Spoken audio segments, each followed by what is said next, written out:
I just finished Ghostbusters, and the CGI effects haven't held up very well, but I think the practical ones still look great today. Then, in their first live encounter with a ghost, I didn't understand why they weren't wearing gloves to be able to collect the ectoplasm. Like, this is for real, like, proof of spirits that you're trying to hunt, and for the first time, you have scientific evidence of this, and you're not going to take all the precautions to be able to extract it. Peter trying so hard to establish the Ghostbusters franchise is really weird because he doesn't seem to care about A, hunting ghosts, or B, the money that they'd make out of it, so I'm just left to wonder as to why he's embarking on this adventure. When they established the Ghostbusters HQ and thusly the franchise itself, I don't understand why they don't get immediate business. There are paranormal spottings all across the globe every day. They'd have business in a second. Before they buy the old firehouse, though, they establish that the neighborhood is like a demilitarized zone, meaning that there's like a lot of shootings and a lot of crime and whatever. Yet they leave the front door unlocked because people just walk in and out all the time. And then regarding the two gargoyles up on the roof, I didn't understand why they either gave an inclination that they were going to attack, or that the lady like had a vision of them like about to attack her.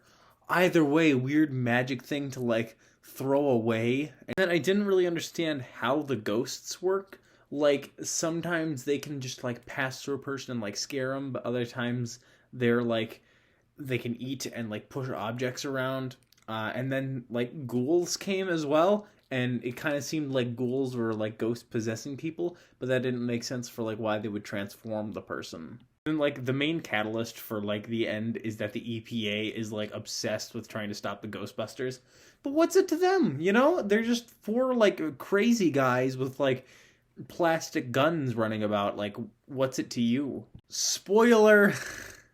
Why does the Destructor allow the Ghostbusters to choose what form they'll take? That's so strange that the pinnacle of all evil in the world is like, okay, so this final battle, you guys can choose how I'm gonna destroy the world. Like, why do you care? Just stick to your all powerful form. Don't become, the Marshmallow Man just cause they want you to be. Overall, I'll give the film a D plus. I really didn't enjoy any aspect of it. There was a really cool like long shot in a hallway, but that's the only like technical element I can really applaud. That and the effects, I suppose. Acting, I didn't enjoy anyone really. Except their secretary, she was fine, I guess, but no, I didn't like it. The script was kind of bare bones. The premise of like the Ghostbusters is fine. But yeah, the film took itself a little too seriously for this like stupid comedy that they were going for.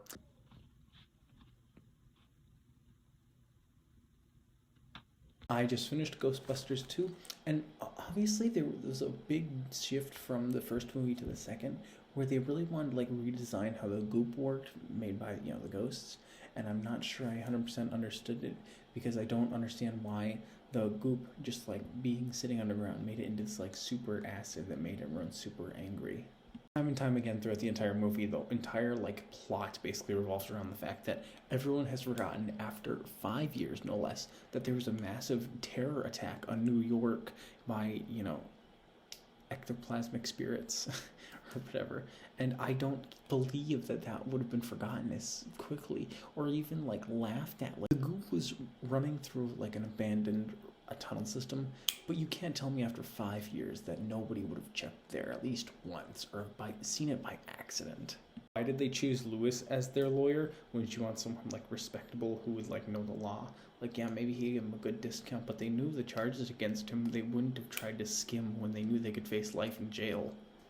The first time back in the field, they choose not to bring their equipment, and that's just the stupidest, most unrealistic point in the entire movie. I don't understand the request they make of the mayor to like make a public speech for everyone to be kind to each other. Like, who cares what the mayor thinks? No one would follow that, nor could you expect people to like follow a directive that vague. What I really enjoyed in the first film was when the ghosts like busted out into the city. There was like mass chaos and everyone was freaking out. But in this one, they're like, ghosts are running them out. Who cares? We're Brooklyn, we're New York. We don't give two hecks. But like, they're ghosts. So I like this one better than the first. The acting was better, the sets were better, and just it felt a lot more lighthearted and less serious. Although I know that the first one was also a comedy, but this one took itself more jovial, and I really enjoyed that. Acting was better, script was better. On the whole, I'll give it a C minus.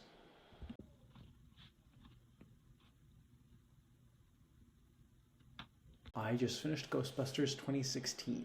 I didn't understand why the museum curator was running down the stairs he knew led to a place where a girl died, and if he knew there was like paranormal stuff going on, why would you want to go to the most like actively paranormal place in the entire house? I liked the main actress, but I really hated the dialogue that she had to work with. I think she might have hated it as well, because she did not seem to play with the dialogue at all. It was all like in her physical expression. There was a lot of atmosphere around ghosts in the previous film, a lot of build up to them, but in this movie they're more played off for jokes, and they're not as like awe-inspiring or terrifying or something even really to be fought. They're just kind of there, and it really sucked a lot of life out of this film. I think it desperately needed. And then when the main girl goes to the lab, she like touches like a mechanism, and they joke that it's like this nuclear bomb.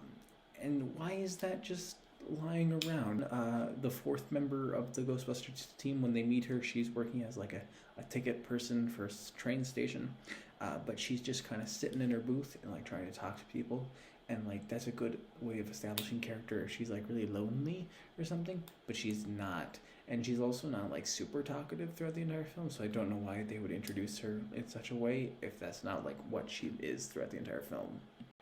Then when the police find the mechanism that's causing all the ghosts to rise up, they put some like yellow like do not cross tape here, and then they're like, yep, we're done. This case has been solved, the situation has been resolved. Brevity is the soul of wit is very much lost in this movie. The joke scenes go on for so long. Like I think the longest bit was probably like 8 minutes of just solid just quip, quip, quip, quip, quip, quip, and nothing's accomplished in those scenes. You know, in the previous movies, when there'd be like a joke, it was either to lighten a scene or to move along the story. In these, the story comes to a halt.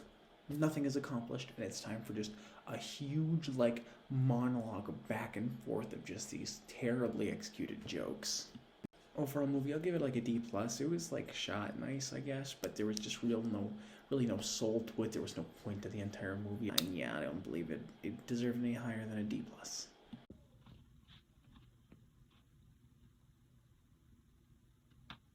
Outside of the music and a few quippy lines, I wonder if anybody truly remembers what these films are, or if they only remember the stories we tell of the movie.